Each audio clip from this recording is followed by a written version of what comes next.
পঞ্চম শ্রেণীর প্রিয় ছাত্রছাত্রীরা, তোমাদের সকলকে জানাই স্বাগত। আজকের এই ভিডিওতে আমরা আলোচনা করব তোমাদের প্রথম কবিতা গল্পগুলোর সমস্ত প্রশ্ন উত্তরগুলো। প্রথমে একের প্রশ্ন, ঠিক শব্দটি বেছে নিয়ে বাক্যটি আবার লিখো। প্রথম 1.1 প্রশ্ন, উত্তরে হাওয়া বলতে বোঝায় হাওয়া যখন উত্তর দিক থেকে বয়ে আসে, এমনভাবে গ্রীষ্ম, শরৎ, শীত, বর্ষাকালে হাওয়া বয়। উত্তরটি হবে শীত।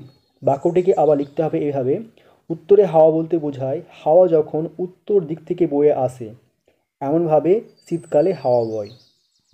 1.2 প্রশ্ন, থুত্থুরে শব্দটির অর্থ চনমনে, জড়সড়, জ্ঞানী, নড়বড়ে। উত্তর হবে নড়বড়ে।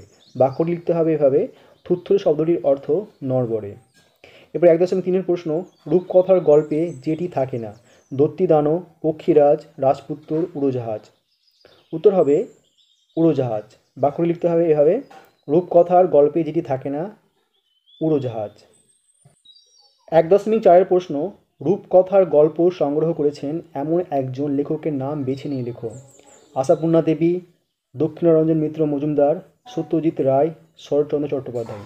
উত্তরটি হবে দক্ষিণারঞ্জন মিত্র মজুমদার। বাক্যটি লিখতে হবে, রূপকথার গল্প সংগ্রহ করেছেন এমন একজন লেখকের নাম দক্ষিণারঞ্জন মিত্র মজুমদার। এবারে 2 প্রশ্নগুলো, নিচের প্রশ্নগুলোর উত্তর দাও। প্রথম প্রশ্ন, লেখালেখি ছাড়াও সুনির্মল বসু আর কোন কাজ ভালো পারতেন?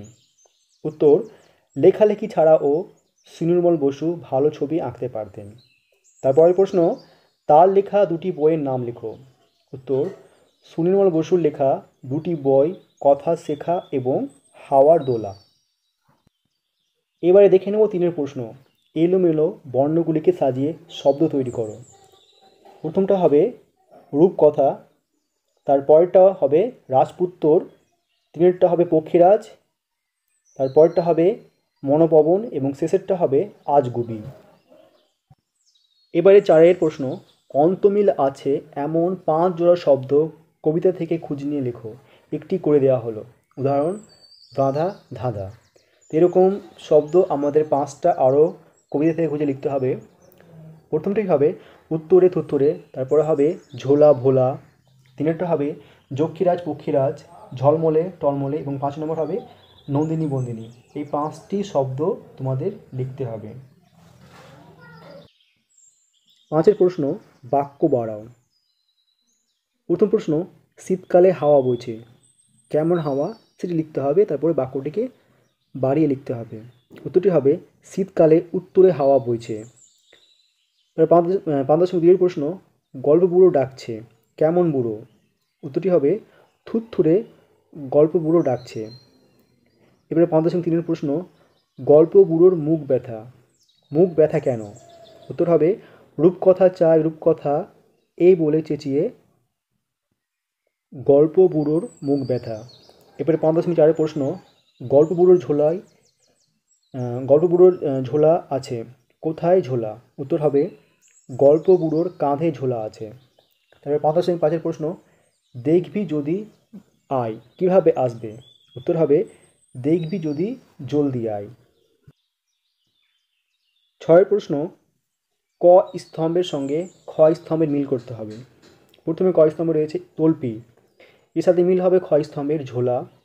রূপকথা, মিল হবে কাল্পনিক গল্প। ভোরে, এর সাথে মিল হবে বিহানে। পবন, এর সাথে মিল হবে বাতাস। সত্তর হবে দ্রুত। 7 প্রশ্ন, ডাক ছেড়ে আর ডাক ছেড়ে শব্দজোড়ের মধ্যে কি পার্থক্য তা দুটি বাক্য রচনা করে দেখাও। এখানে একটি উদাহরণ করে দেওয়া হয়েছে, বাছুরটি ডাক ছেড়ে মাকে ডাক ছেড়ে। উত্তরটি হবে ডাক ছেড়ে রিমাকে তার বাড়িতে ডাক ছেড়ে, আর ডাক ছেড়ে হবে ছোট ছেলেটা ডাক ছেড়ে কাঁদছে। 8 প্রশ্ন, শব্দ ঝুড়ি থেকে নিয়ে বিশেষ্য ও বিশেষণ আলাদা করে লেখো। শব্দগুলি হচ্ছে উত্তরে থুত্তুরে, তল্পি, ঝোলা, জলদি, আজগুবি, সত্তর, শীত, রাজপুত্তর, কারখানা। এবার এখানে যেগুলো বিশেষ্য এবং বিশেষণ সেগুলোকে আলাদা করে লিখতে হবে। বিশেষ্যগুলো হবে, বিশেষ্য পদ বলতে বোঝায় যে সমস্ত পদের মাধ্যমে শুধু নামকে বোঝানো হয় তাকে বলা হয় বিশেষ্য। আর বিশেষণ হবে কোনো গুণ বাচক শব্দ, যেখানে দোষ, বা গুণ, অবস্থা বোঝায়, সেটি হবে বিশেষণ। তাহলে বিশেষ্যগুলো হবে তল্পি, ঝোলা, শীত, রাজপুত্তর, কারখানা, জলদি, সত্তর। আর বিশেষণগুলি হবে উত্তরে, থুত্থুরে, আজগুবি। পক্ষীরাজের মতো ক যুক্ত ম রয়েছে এমন 5টি শব্দ তৈরি করো।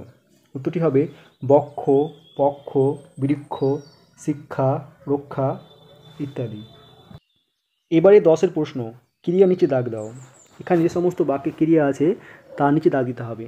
ক্রিয়া বলতে বোঝায় যে সমস্ত পদের মাধ্যমে কোনো কাজ করা হবে সেটি হবে ক্রিয়া। প্রথমটি হচ্ছে বইছে হাওয়া উত্তরে, এখানে ক্রিয়াপদ হবে বইছে। তারপরে 1.2-এর প্রশ্ন, ডাক ছেড়ে সে ডাক ছেড়ে, তাহলে এখানে হবে ক্রিয়াপদ হবে ছেড়ে এবং ডাকছে। তারপরে 10.3-এর প্রশ্ন, আয় রে ছোটে ছোট্টরা, এখানে ক্রিয়াপদ হবে আয় এবং ছুটে। তারপর 1.4-এর প্রশ্ন, দেখবি যদি জলদি আয়, এখানে ক্রিয়াপদ হবে দেখবি এবং আয়। তারপরে প্রশ্ন, চেঁচিয়ে যে তার মুখ ব্যথা, এখানে ক্রিয়াপদ হবে চেঁচিয়ে। এবারে দেখে নেব 12 দাগের প্রশ্নগুলো। নিচের প্রশ্নগুলোর উত্তর নিজের ভাষায় লিখো। প্রথম প্রশ্ন 12.1, গল্প বুড়ো কখন গল্প শোনাতে আসে? উত্তর হবে শীতের ভোরে যখন উত্তরে হাওয়া বয় তখন গল্প বুড়ো গল্প শোনাতে আসে। এরপরে 12.2-এর প্রশ্ন, গল্প বুড়োর ঝোলায় কি কি ধরনের গল্প রয়েছে? উত্তর,